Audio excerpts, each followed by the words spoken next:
All right, so we are on YouTube. So what I'm gonna do is copy where we are and put it on my page, and then we can actually start.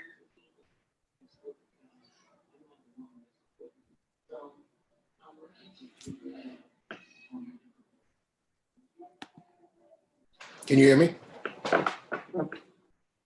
I don't hear you. Are you muted?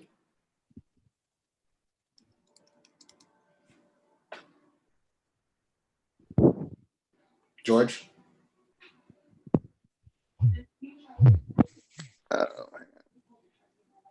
I hear you now. You can hear me now? Yeah, okay. So I'm putting us on my page, and then you'll be able to go ahead and put it on your page. Sounds good. Can you hear me? I hear you. I don't hear you. Are you muted?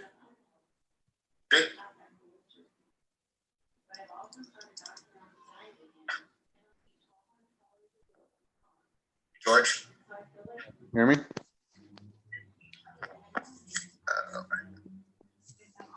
I hear you now. You can hear me now? Yeah, okay. So I'm putting us on my page, and then you'll be able to.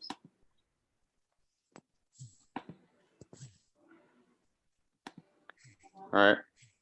All right, so give me one. It's almost done. Okay.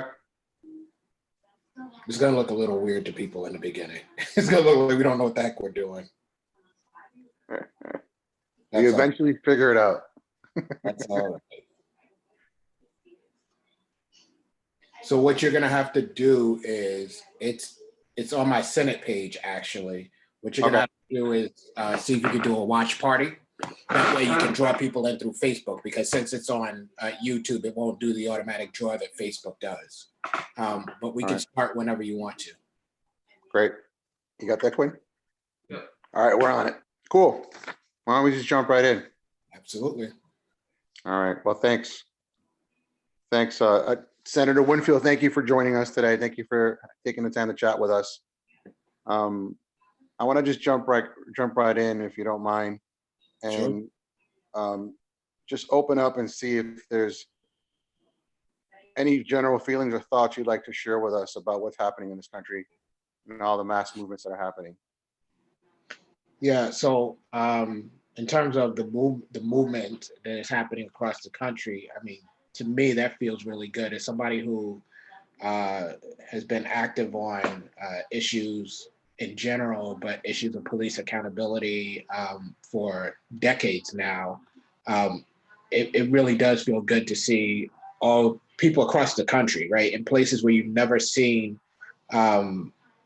action on this issue, in places where they don't even do protests. I was joking with somebody about how there were protests in Stonington and Enfield, and that's all amazing. But at the same time, you know, the reason that we're here is because of what we saw with George Floyd and what we've seen with many other people.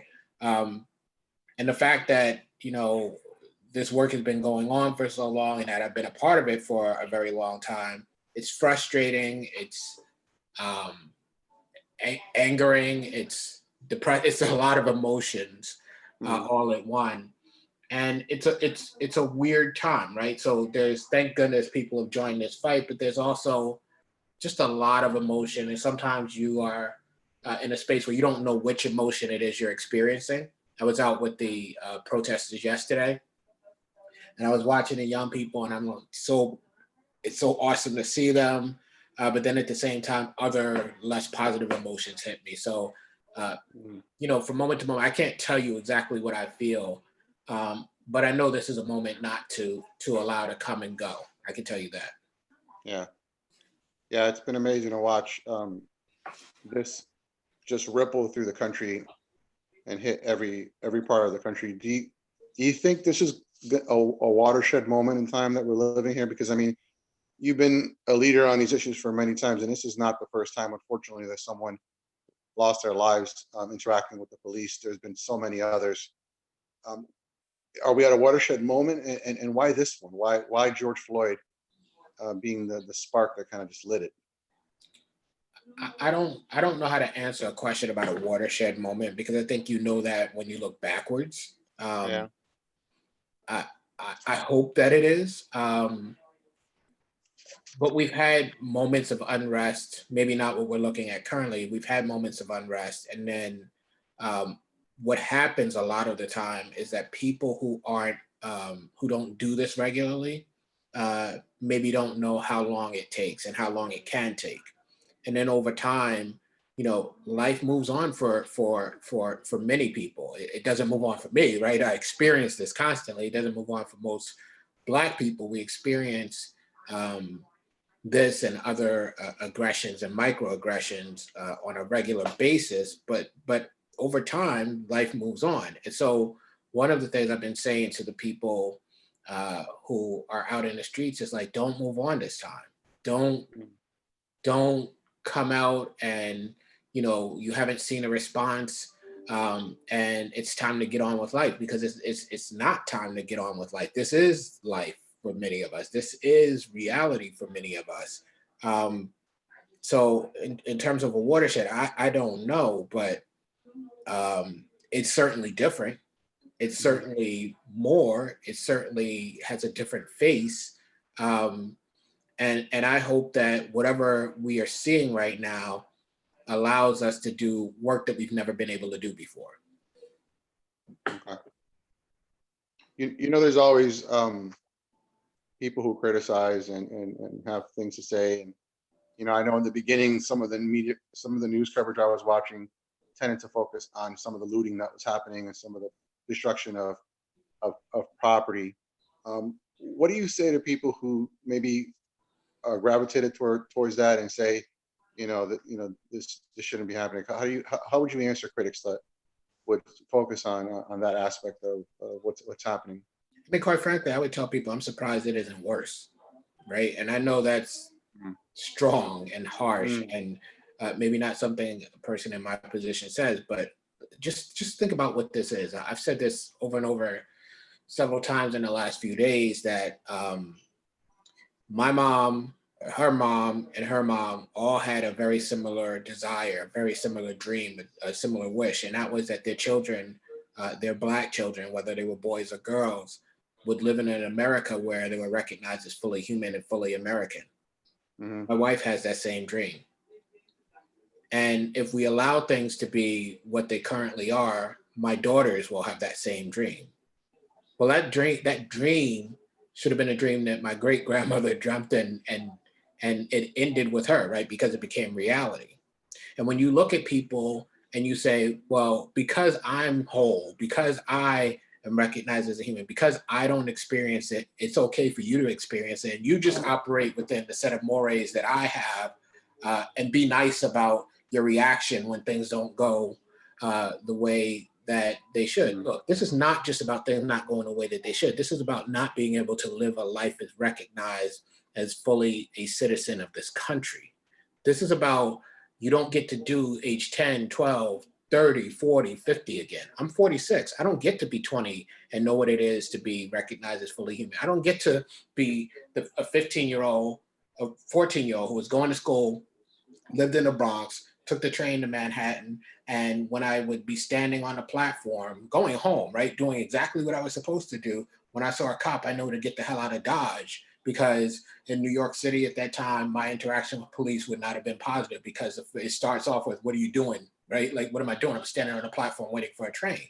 But the fact that mm, I'm a Black teenager in that subway at that time, the presumption is I'm doing something other than, but like, why would I choose to go hang out in the subway itself, right? That's not something that makes any sense to anybody. And for some reason, the cops approach you that way. And as you walk down the street, very similar interactions. And these tend not to end well, because there's a presumption about who you are and what you're doing because of the skin and how you present yourself.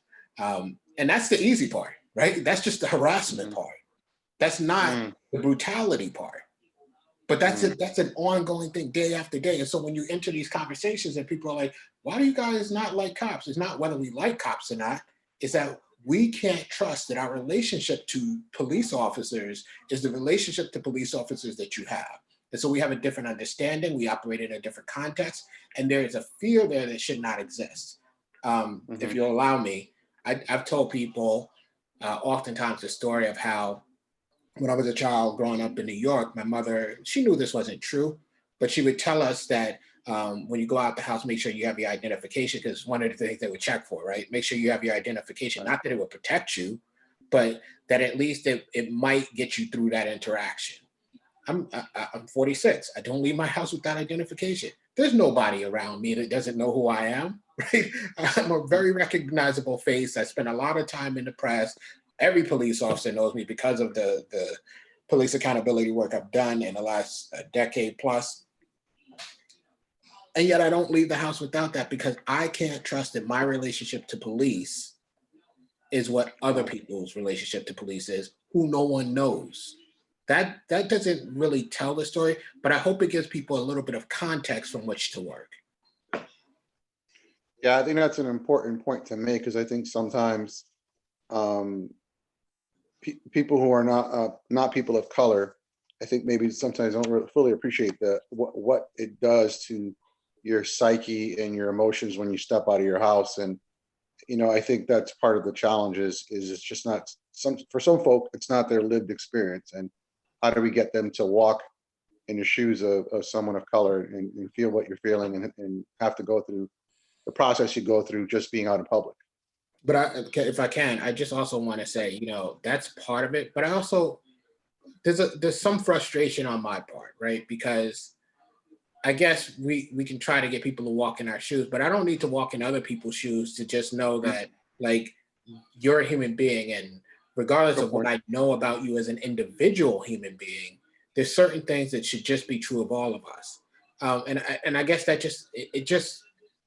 it raises some concern that when it comes to Black people in this instance, you would have to understand the experience to understand that police officers shouldn't operate in certain ways in their communities, or that the health, because this is bigger than police, so the healthcare system shouldn't look at Black women when they come in and talk about what's happening with their bodies, and say to them, well, we're going to operate differently. We don't believe you, right? Like those things that are built into the system should not be allowable. It should not be acceptable that you have to actually understand in order to say, I recognize these people as human. Mm, okay. Could you talk a little bit about you mentioned the system, and I think there may be some people who maybe unpack that for them a little bit and Yeah. maybe give some examples.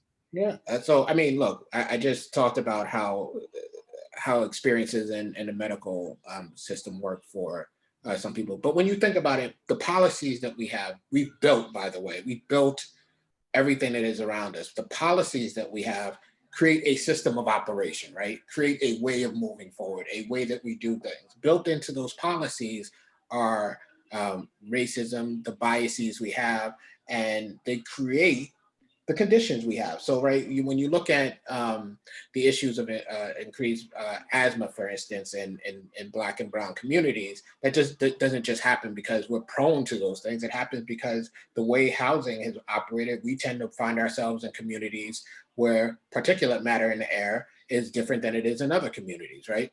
Right. And when you want to have that conversation about, well, let's change housing policy in ways that open up opportunities. You sit in a state that not very long ago, just 3 or 4 years ago, as a matter of fact, had a big fight about 830G, the affordable housing statute, and how we could exclude people from communities, right? So that's one way that this happens. We've been talking about policing. You talk about economic development and how communities used to be red line, and even though you don't do that anymore, if you look at what the old red lines are, you see how economic development has actually happened. You look at COVID-19. Yeah. Anybody who pays any attention knows that when we have these types of pandemics, you ask any expert, they'll tell you, we know this community is going to be hit harder. And yet the government at every level, from the local to the state to the federal government, took a long time to figure out, oh, it's going to hit these communities differently. That's Yeah. nonsense. You know that the policies you have in place have set these people up for these things. Hmm. Um, Hmm. and then, let's just think about this, right? Um, some things aren't racial, but they have racialized impacts because of the fact that things started off as racial, right? So when you look at what the prison system is, you know who's in the prison. So you know if you do something that affects people in prisons or who have been in prisons, you're going to have a disproportionate impact on people of color.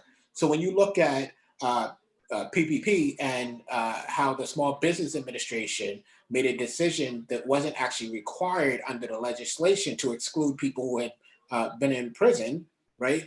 And if you think about what it is to have been in prison and the inability to get a job, what you say to yourself is, well, if you're excluding those people and they can't get a job, meaning they might have started their own business or found other ways to do things, then how do they survive? Right.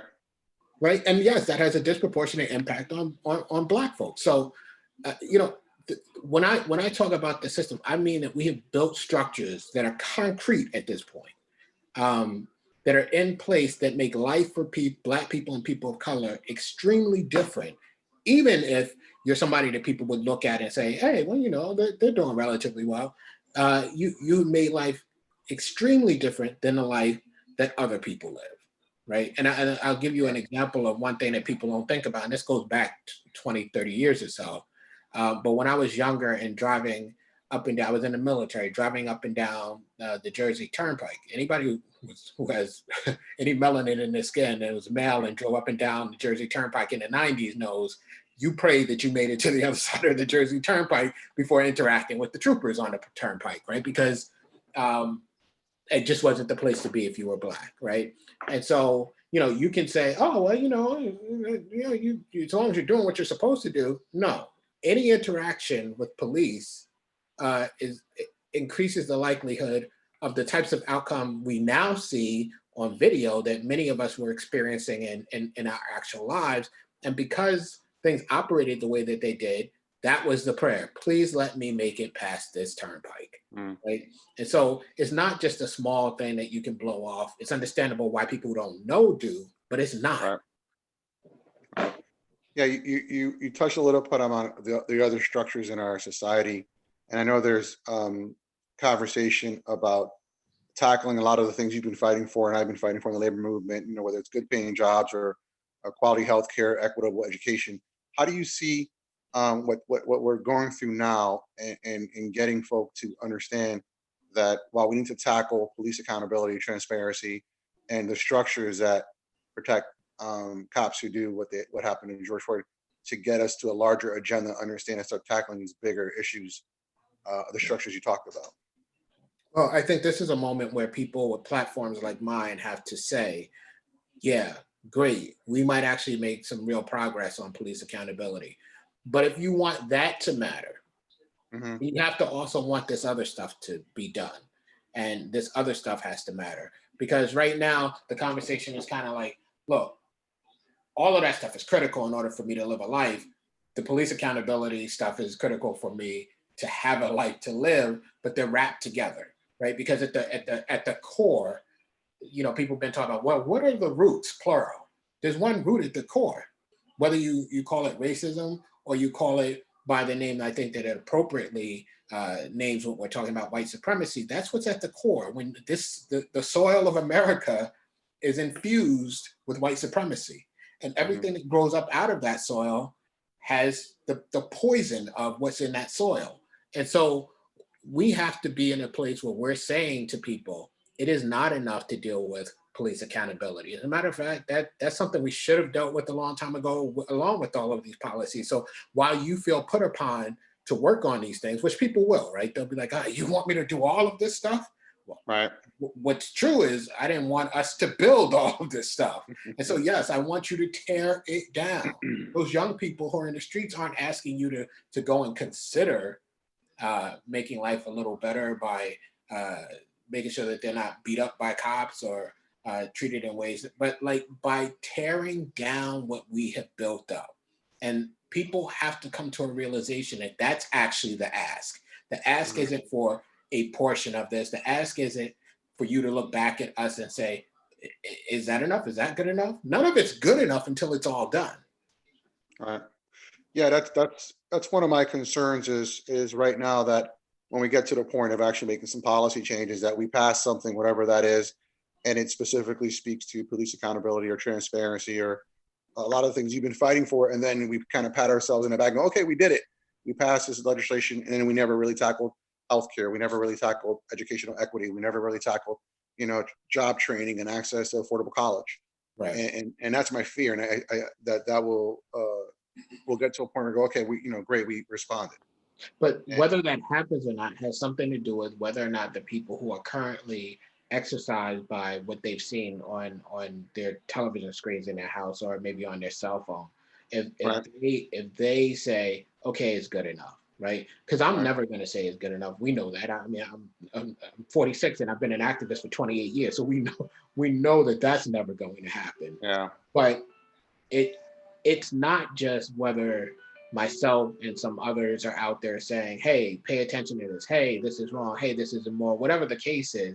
It's about whether or not the people who are out there now who've never been out there, who right, who seem to not want this to happen in their name, continue to seem to want that, continue to contact legislators and say it's not enough for you to tell me that you passed some bill where we don't have, pollution on the street or something, right? right, right, Or we have 5 trees instead of 6 trees, and all of this stuff is important. Don't get me wrong, but for them to say, even though I don't seem like the person who would be demanding this, what you do has to actually in policy make Black Lives Matter.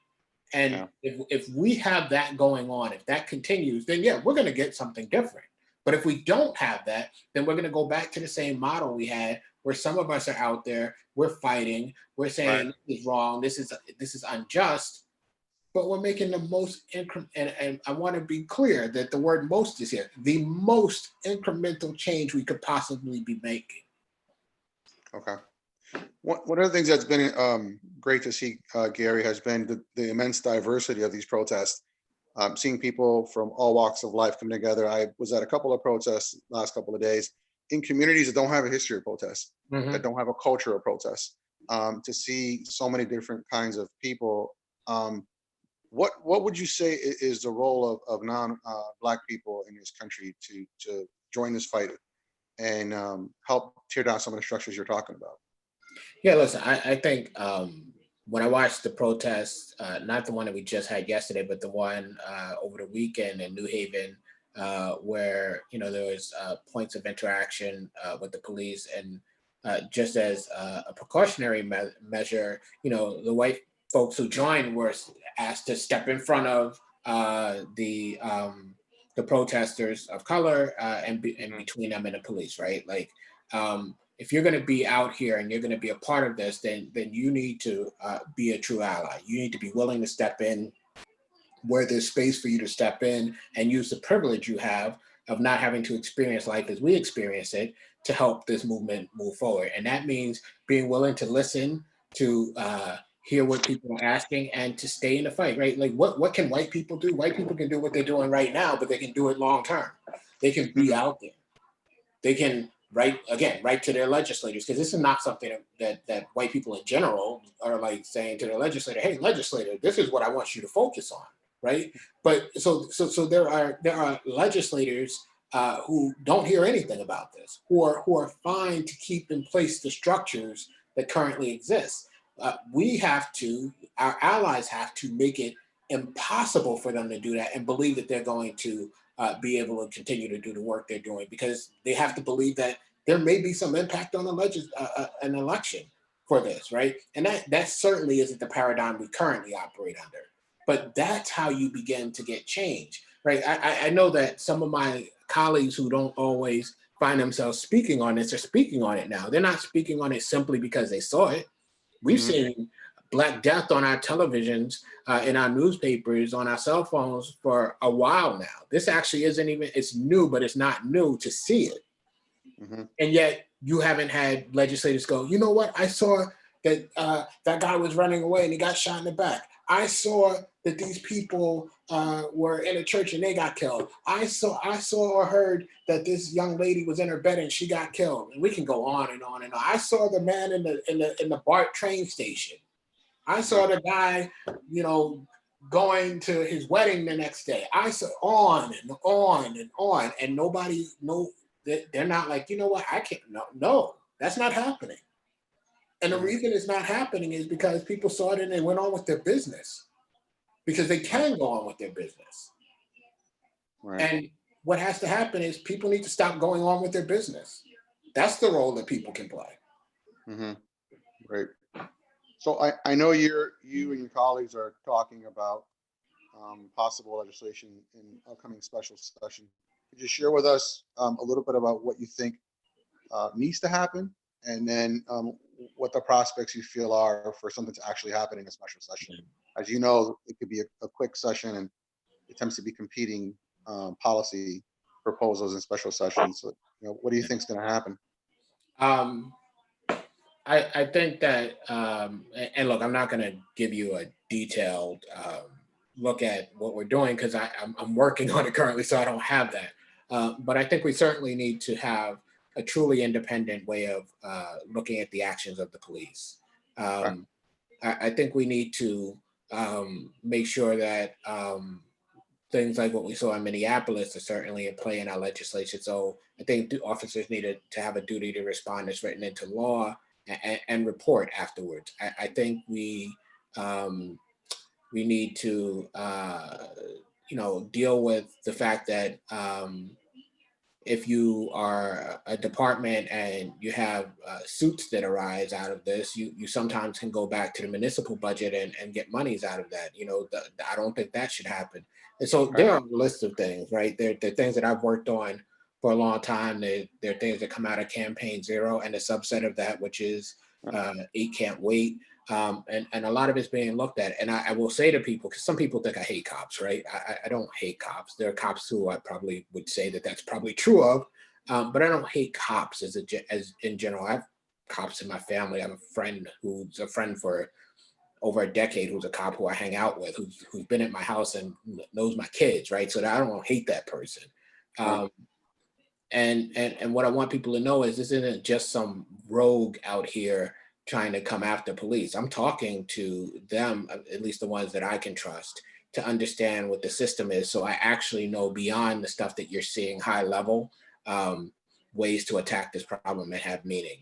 And so you're going to see some stuff related to the things like I said, like eight can't wait, but you're going to see some other things coming that come out of these Uh-huh. deeper discussions.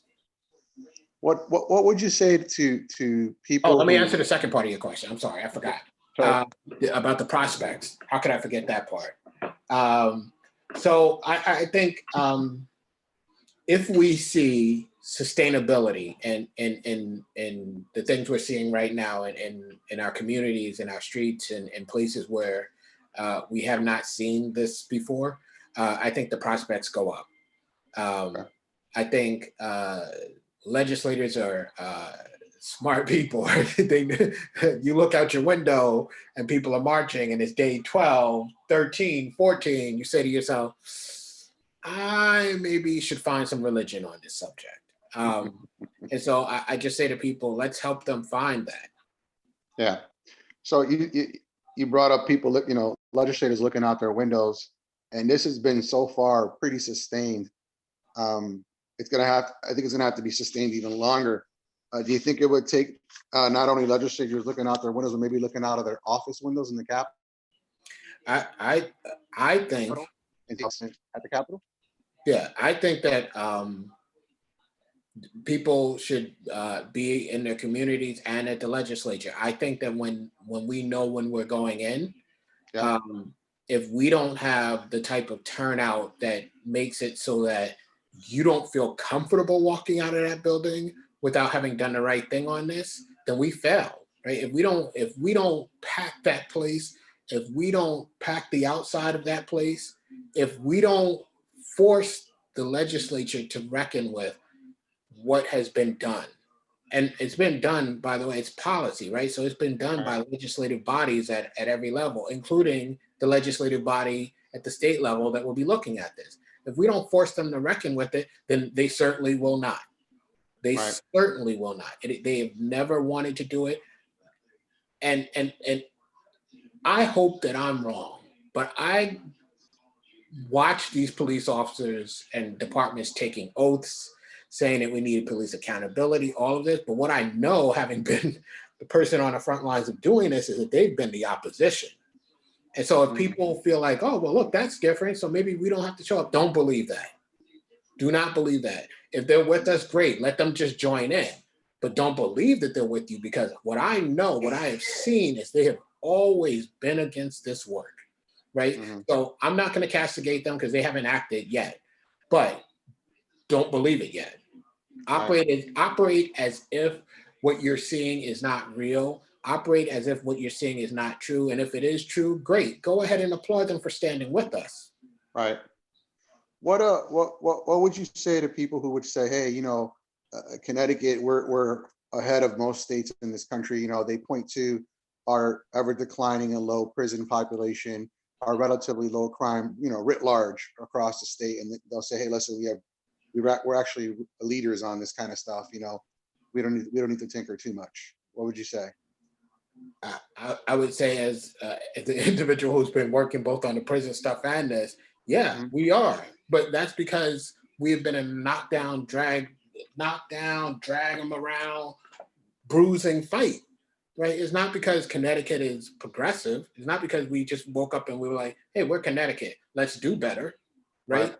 And so, yeah, if you look at us as we stack up against others, yeah, you could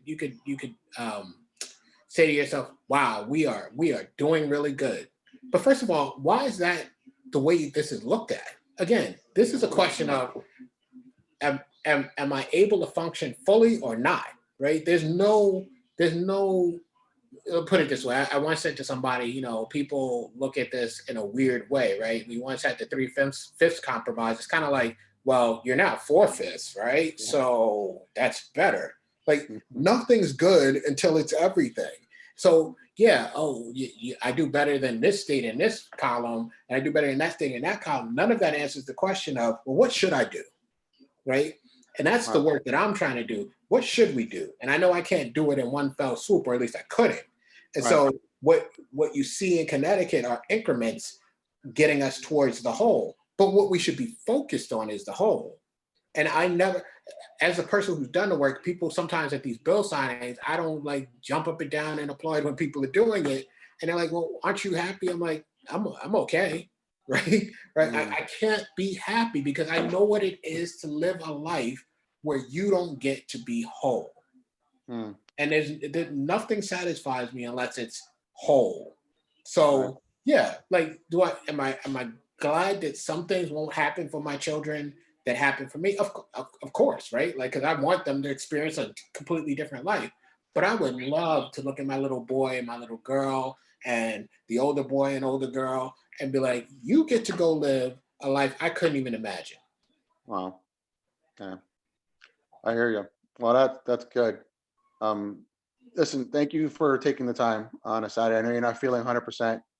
Thank Yeah. you for spending some time with us and talking to us, and thank you for your leadership and all these over a decade now on these issues. And wish you all the best, my friend. Thank Stay you. healthy, and we'll see you out there. All right, we'll see you out there too. Bye. All right, thank you, Senator. Appreciate it.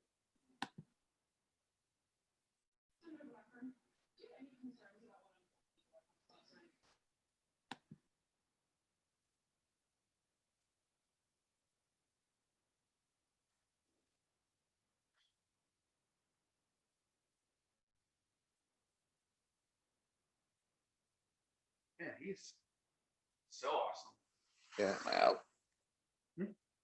Is it out? Yeah, I think it's up. All right, we're done. We just got a late start. I think it went great. You really answered our questions, which are really, really